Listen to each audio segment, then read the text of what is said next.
Hey, Nick here. Nick Digilio, how you doing? Hey, thanks. Subscribe to my YouTube channel. It's free. Daily videos, all kinds of cool stuff. But the coolest way to be a part and to support is to go to patreon.com, patreon.com/Nick D Show. Become a patron. Donate monthly on one of the tiers. It's really easy, $3, $9, $25 a month. It gets you early access. We'll do some live streaming later on. But it also gets you exclusive videos that nobody else gets except the patrons. And those videos will include, and have included, stories behind the scenes of what happened at WGN. A lot of rumors, a lot of lies circulating about me and what happened there, and I wanted to set the story straight. So if you want to hear that story, become a patron and also get extra bonuses and all kinds of cool videos and content. Patreon.com/Nick D Show. My podcast debuts in about a month, near the end of January, at radiomisfits.com. Radio Misfits Podcast Network. Check it out. It's going to be great. Okay.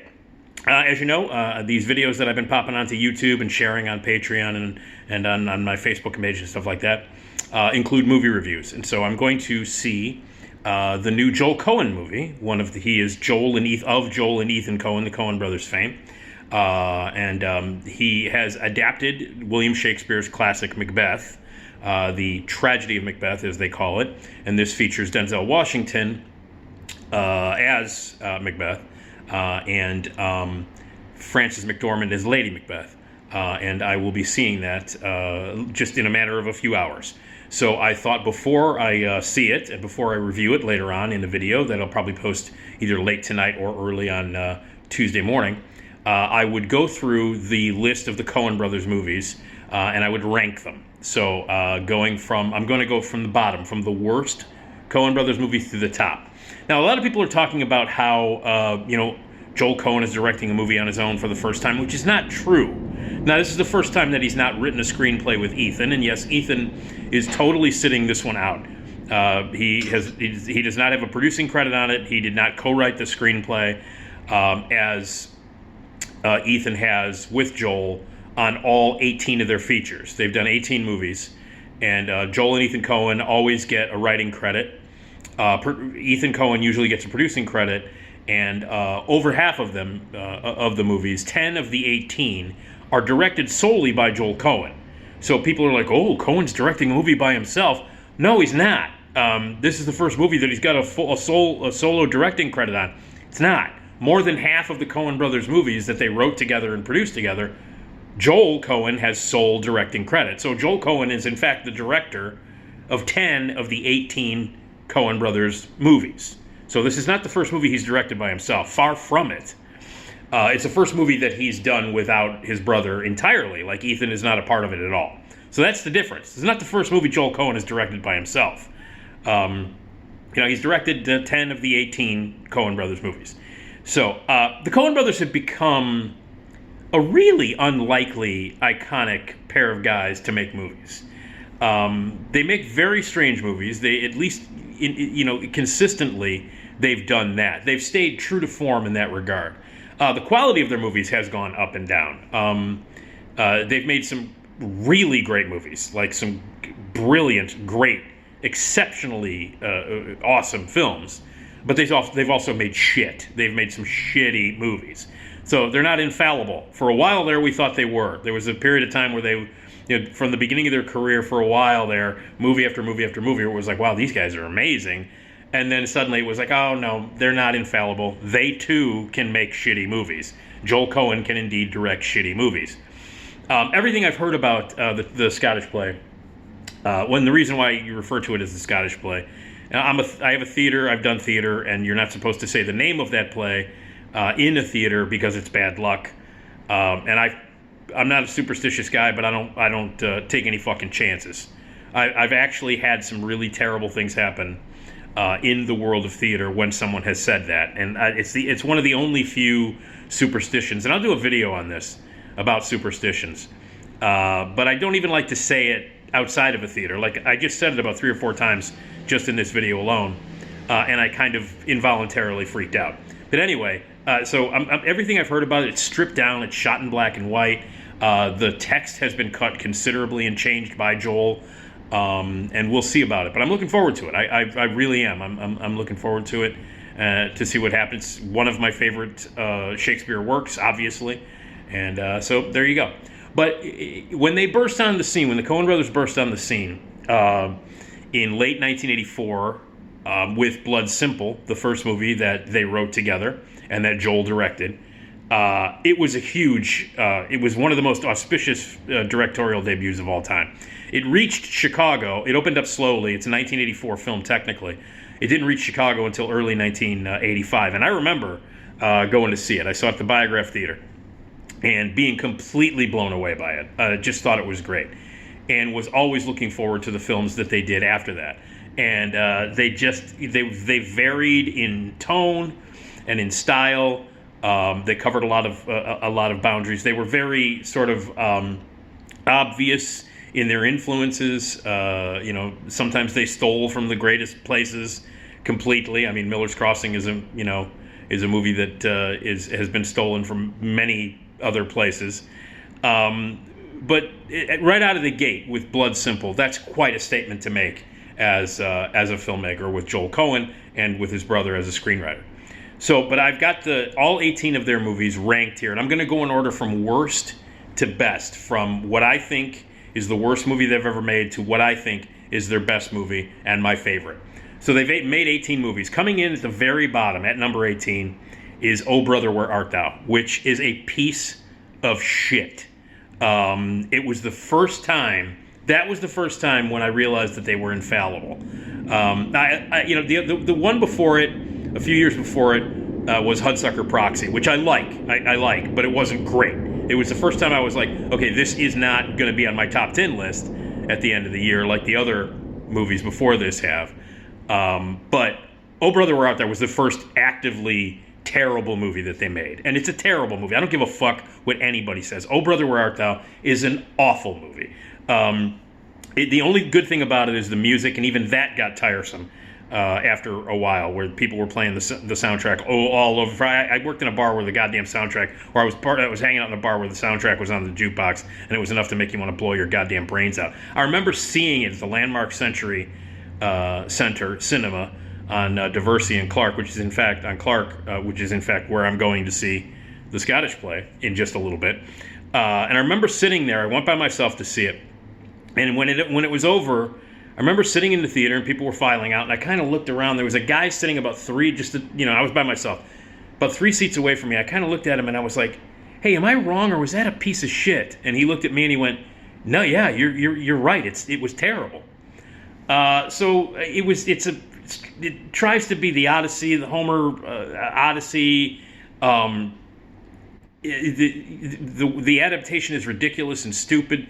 All of the criticisms that people have had about that had up until that point had about the Coen Brothers movies, where they had nothing but disdain for their characters, for the people that they've created, particularly Southern caricatures, was all true. So it was a failed attempt at any kind of satire. It wasn't funny.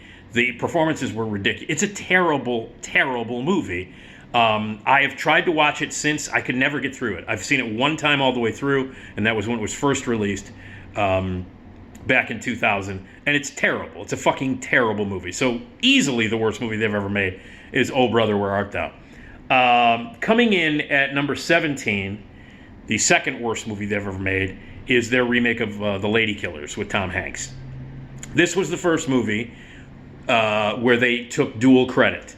That was the first one where they both had credit, because up until then, all of the movies had Joel's credit solely as a director, including Fargo, the first one that got Oscar attention and Oscar. He was the only one nominated for Best Director for that. So The Lady Killers was the first one where they both took directing credit. And again, it's a remake, and it's not their only remake, but it's an awful movie. To take a classic film, the Alec Guinness movie, and to just basically, crap all over it. The performances are really embarrassing. I thought J.K. Simmons was funny in it, and it was one of the only Coen Brothers movies, because the Coen Brothers are mostly considered very, artistic and there's a lot of integrity in their work. The best stuff in The Lady Killers involves fart jokes. So coming in second worst is Lady Killers. Next would be Hail Caesar. Hail Caesar, which is supposed to be a Hollywood satire from a few years, 2016. It's again an awful movie. The satire itself is obvious. There's nothing smart about it. It's a really stupid film. It's a failure on every level. It's a failure as a Hollywood satire. Again, a lot of the criticisms that people have had about Joel and Ethan Coen is that they tend to be smarty pants. Like they like to show off their knowledge of film and of literature and stuff, which is what they were trying to do with Oh Brother Where Art Thou and failing miserably. They do the same thing with Hail Caesar, where they're trying to like show off their vast knowledge of Hollywood. They did that already in a different movie, which I'll get to later, and they did that brilliantly. But Hail Caesar, except for the scene with Ralph Fiennes directing, and I can't remember the actor's name. He played Han Solo in the Ron Howard movie Solo. I can't remember his name. I'm not going to look it up. But anyway, there's a scene where he is directing this real stupid actor, where Ralph Fiennes plays this director, and he's directing this real stupid actor, giving him the same note over and over again, and a line reading, giving him the same line reading over and over again. In Hail Caesar, I laughed my ass off. I will say I laughed my ass off. But that's pretty much it. Hail Caesar is a miserable movie. Not a lot of people are going to agree with me, but I think the fourth worst movie, and not a good movie, in fact, a pretty terrible movie, that comes in at number 15 on their list of best to worst, and this being at the bottom, No Country for Old Men. I fucking hate that movie. I hate it. It doesn't work. The only good performance in it is Josh Brolin, who's actually quite strong in it. Tommy Lee Jones looks like a lot of Tommy Lee Jones movies looks like he looks constipated, like he wants to be someplace else. I know it's, people love the author, and, I've never read the book. Familiar with McCarthy's work, just have not read this book. I thought it was pretentious and forced, and everything that came natural in some of their other movies, where they were like Blood Simple, in fact, where they kind of like take film noir and twist it and update it. They tried to do the same thing with No Country for Old Men. And I thought it was a failure on every level. I remember when it was over, I was like, fuck you. And I especially hate the ending. A lot of people don't like the ending. And a lot of people are like, well, maybe you don't understand it. No, I understand it. It's not good. It's just not good. So No Country for Old Men, I think a wildly overrated movie that came out the same year as There Will Be Blood. And maybe I'm a little pissed off that No Country for Old Men received the Oscar and all the directing accolades and the Academy Awards that year. And it fucking didn't deserve it, especially since There Will Be Blood is 50,000 times the movie that No Country for Old Men is. And doesn't even deserve to be said in the same... No Country for Old Men doesn't even deserve to be said in the same fucking sentence as There Will Be Blood. Maybe I'm carrying a little bitterness. In fact, I am carrying a little bitterness, because when those two movies came out, No Country for Old Men was always like, oh, it's the better movie. No, it's not. Look at them now. Go back and look at them now. Which movie has aged better? Which movie has gone on to become the actual classic? It's not No Country for Old Men. It's not. It's There Will Be Blood. So yeah, I'm a little bitter about the fact that No Country for Old Men, which is a terrible movie, got most of the attention over There Will Be Blood, which is a great movie. So, but on its level, without even comparing it to any other movies, No Country for Old Men, it's not a good movie. Period. Number 14 on the list, going up from worst to best, is Intolerable Cruelty. Again, this one gets a sole directing credit from Joel Coen. This is, I guess I just don't like the movies with George Clooney. I'm realizing this now, because Intolerable Cruelty comes in at number 14. Hail Caesar comes in at number 16. Oh Brother We're Out There comes in at number 18. I guess I just don't like when they collaborate with George Clooney. I never really put it together before. Intolerable Cruelty, a lot of people, even Coen Brothers fans, not big fan of this one. It was a blatant attempt to be a little bit more commercial after years of doing movies on the fringe and being considered weirdos. Well, they got one of the biggest stars in the world with George Clooney. At that time, though, he wasn't really as big. And Catherine Zeta-Jones, and they made kind of a straight-up farce.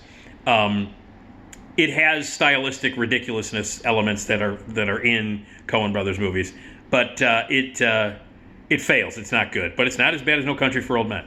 Number 13 is The Ballad of Buster Scruggs, which is the first movie that they made for Netflix. Again, this one they do get dual directing credits on. Great cast, some really cool music in it. It's too long. Again, there's a real sort of pretentious and judgmental quality to it, where it's like, if the Coen brothers don't like it, I don't know why they're making it. Like, if you don't like Westerns, why are you making one? Or a Western musical, why are you doing it if clearly you have disdain for the genre? They did make a good Western, though, True Grit. We'll get to that in a little bit, but the sort of goofy tone of the movie is kind of inconsistent. It's not bad. It's definitely not bad. And the performances are good. Tim Blake Nelson, is a gift. But, overall, pretty cool. I did not see it on the big screen, unfortunately, and most of the Coen Brothers movies should be seen on the big screen, which is why I'm going to the theater to see Tragedy of Macbeth, as opposed to watching it on a small screen on Apple TV. So, number 12, Burn After Reading, which is a movie I laughed my ass off at, and I loved the thing I love most about Burn After Reading, besides having a really great cast and many of them being really good. Brad Pitt, by the way, is hilarious in Burn After Reading. Hilarious in it. It's one of his best performances. He's hysterical in it. And it's got a really great cast. John Malkovich is particularly strong in it as well. Oh, there's Clooney's in that too, and I actually liked that. The thing that struck me the most about Burn After Reading is just how fucking violent it is. They've made violent movies in the past. I mean, obviously, right out of the gate, Blood Simple, is a violent film. But this was like, whoa. I remember seeing Burn After Reading and kind of not believing how far the violence went and enjoying that. So Burn After Reading comes in at number 12. Number 11 is Hudsucker Proxy. Joel Coen again, solo directing credit on that. Tim Robbins, the great Paul Newman. There are great sequences in it. The invention of the hula hoop, that whole sequence about how the hula hoop is invented is brilliant. One of the great, long, sustained sequences that Joel Coen has ever directed. Jennifer Jason Leigh was fantastic. I had a particular fondness for the movie because I love the late 30s, early 40s, fast talking, hey, that kind of stuff. Like His Girl Friday is one of my favorite movies of all time. And this was a total takeoff on that style, obviously. And it was a lot of fun. So in that regard, it's one of the movies that the Coens made where they didn't have disdain for the for the genre or the characters. They were having a lot of fun with it. Not a great movie by any stretch of the imagination, but fun and a really fun tribute to that type of film. Hudsucker Proxy comes in at number 11. Number 10 is The Man Who Wasn't There, again directed solo by Coen. This one with Billy Bob Thornton, shot in beautiful black and white. This was back when Roger Deakins was their DP, was their cinematographer. And Roger Deakins, who is one of the greatest cinematographers alive. Beautifully shot in black and white. It's a real nice mood piece. Another film noir kind of a takeoff. A lot of people kind of went crazy over it when it first came out. I liked it. I like it very much. But I didn't go as crazy over it when it came out as a lot of people did. But I thought it was really good. And it came out right around the same time as Oh Brother, Where Art Thou? And it's clearly the better movie. Number 9 is True Grit, which both guys are credited as directing. Great performance by Jeff Bridges. Great performance by everybody. Haley Steinfeld, making her film debut, who has gone on to be one of my favorites. I love her, especially if you've not seen Edge of 17 with Haley Steinfeld. Truly one of the best performances by a teenager ever, and one of the very best coming-of-age movies ever made. Edge of 17 with Haley Steinfeld. If you've not seen it, you should. I love True Grit. I love their remake. In fact, I think it's a better movie than the original. Actually, I think it's a lot better than the original. And I think Jeff Bridges is better than Wayne was in the original. I know it's an iconic role. John Wayne won the Oscar for it. They gave him the Oscar because he was John Wayne, not because it was a performance that deserved an Oscar. But Jeff Bridges is amazing, and he's my favorite actor. He kicks ass in it. It's a wonderful Western. It's a great remake. It's a terrific movie. It's one of my favorite Coen Brothers movies. Comes in at number 9. Number 8 is Fargo. I know a lot of people would think that that's a little bit low on the list. I love Fargo. I think it's great. It's quirky, and people, again, a lot of people complain that the Coen Brothers hated their characters in that movie. But they really didn't. There's a lot of love in that movie. Frances McDormand, again, she won Best Actress for that. Joel got solo credit on this as a director. We all know Fargo's great. It became, part of the vernacular. It was part of pop culture.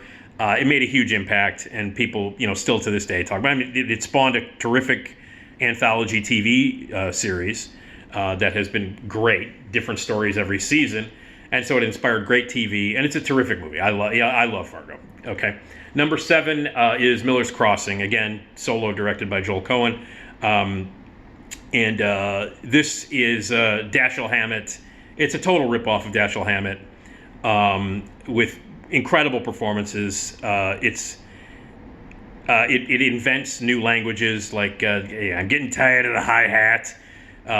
It's their take on that stylistic choice, it's a ripoff of Dashiell Hammett, but in addition to that, it's a great tribute to that type of film, with great performances. Turturro is magnificent in it. Marcia Gay Harden, again, Gabriel Byrne, and please, Albert Finney, please. And Sam Raimi makes an appearance as Snickering Gunman, and he gets blown away too. Sam Raimi, Snickering Gunman, look for him. Miller's Crossing, terrific movie. Coming in at number 6 is The Big Lebowski. I love this movie. Again, Jeff Bridges, phenomenal in it. And again, this has gone on. I remember seeing The Big Lebowski when it came out in 1998. And again, Joel Coen gets sole directing credit on this one. I remember seeing The Big Lebowski when it came out and loving it from the moment I saw it, loving it. And then I went because I saw it at a screening before critic screening, and I loved it. Now, not a lot of people loved it. You're out there and you know it.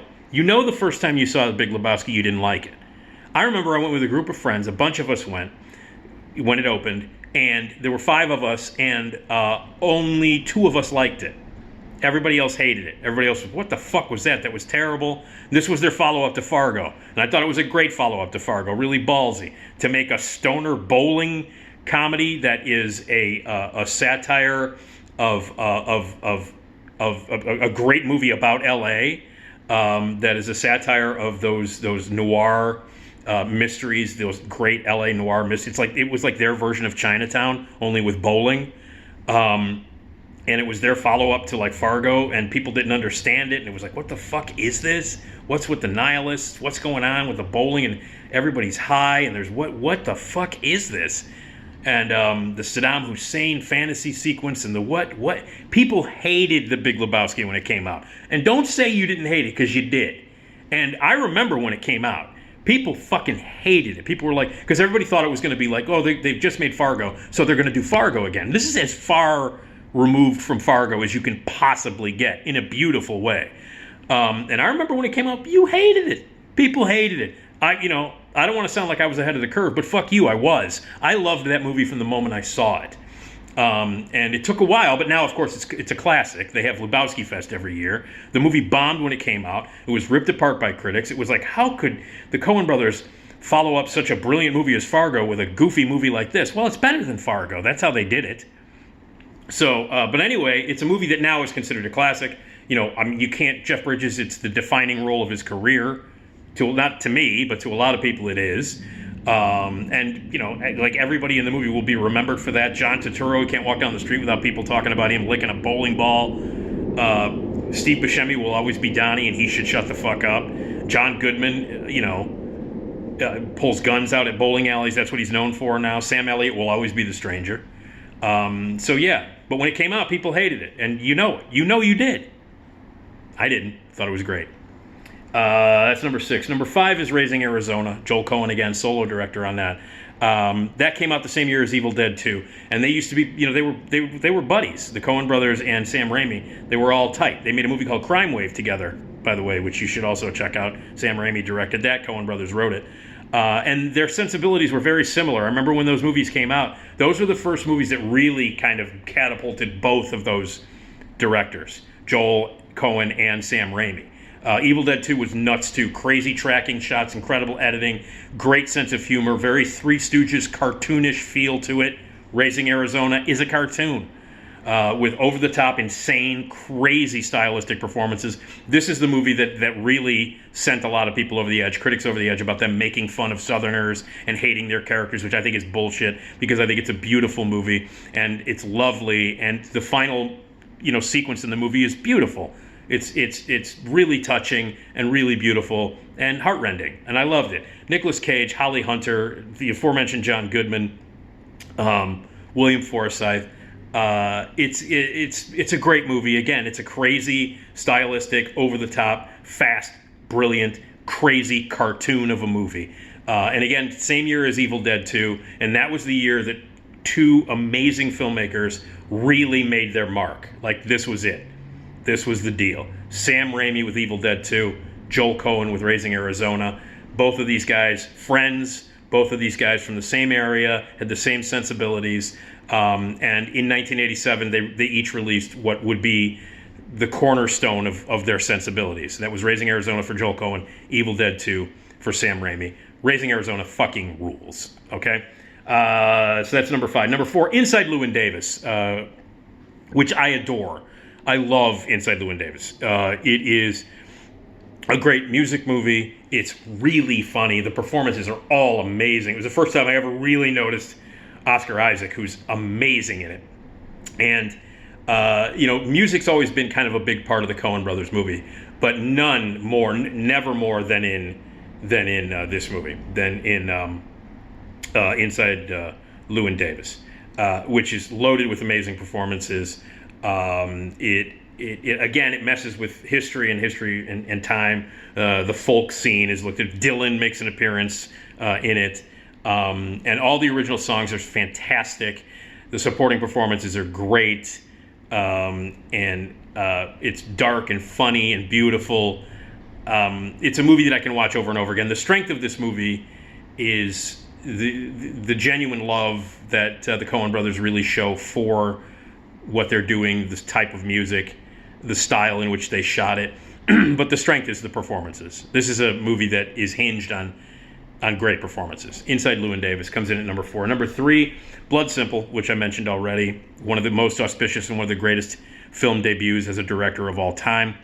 They burst onto the scene with it. Frances McDormand's first film. John Getz, the great Dan Hedaya is unbelievable in it. Terrific score. It was a movie that right out of the gate where everybody was like, oh, who are these guys? Who are these guys? And who is this Joel Coen, this filmmaker? So Blood Simple, I mean, to this day, it holds up. It's great. And I love it. That's number 3. Number 2, my second favorite Coen Brothers movie of all time is A Serious Man, which came out in 2009. And I adore this movie. People hate the ending. I know that people who've seen Simple Man fucking hate the ending because it just abruptly ends, but I think it's beautiful and it's dark. Michael Schulberg is the lead in this movie. It's hypnotic. It is really twisted and really dark and really fucked up and very funny in that twisted sort of Coen Brothers way that they can be funny. It reminded me a lot of what is number 1 for me, and that's Barton Fink. It reminded me a lot of Barton Fink. They are, I think, they are thematically very similar to one another, stylistically, in terms of the way they're shot and how dark it is and how twisted it is, and the style of the acting, and them both being period pieces. So A Serious Man was the first movie that brought me back, 30 years to Barton Fink. And I think that they're great bookends. I think A Serious Man is a great double feature. Watch Barton Fink first, and then watch A Serious Man. They're both stylistically, thematically very, very similar, and I think the strongest stuff they've ever done. A Serious Man is very close to being my favorite Coen Brothers movie of all time. Very, very, very close. But my favorite Coen Brothers movie of all time, number 1, the best Coen Brothers movie ever, solo direction from Joel Coen, by far Barton Fink. And the only movie that's ever even come close that they've made is A Serious Man, which comes in second. Everything else that they've ever made kind of drops, boom, down to here. Because to me, it's like Barton Fink, Simple Man, or A Serious Man, and then everything else starts about down here.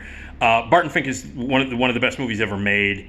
maybe the best movie ever made about the process of writing, about what it does to you, what it does to your brain, about writer's block, the process of writing. It's a scathing, amazingly hilarious look at Hollywood, which they failed miserably at doing in Hail Caesar, but do brilliantly in this.